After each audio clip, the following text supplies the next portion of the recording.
Hello everyone, welcome back into this channel, and today I want to share the tutorial how to add an audio on your video by Capcut application on iOS or iPhone. So first thing we're gonna do, you can start a new project by clicking this new project, or you can also use your previous project. Here I will use the previous project.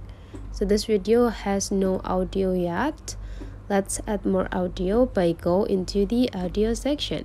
But before you click it, make sure that the straight line here is in the beginning of the video. So you just need to scroll it into the left side until it's moved into the beginning of the clip. And after that, you just need to click audio, click sounds. You can choose which audio that you want to choose here.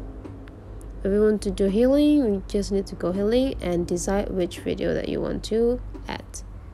Let's say I want to add this audio, and now we can edit this audio by make the length of the audio just the same with the clip that we have. So make sure the line is stay in the end of the clip.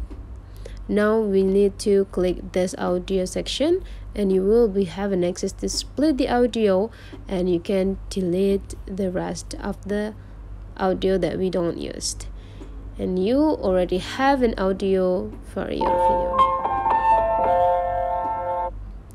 That's all the way you add an audio on your Capcut. If you find that this video is useful for you, don't forget to subscribe into this channel.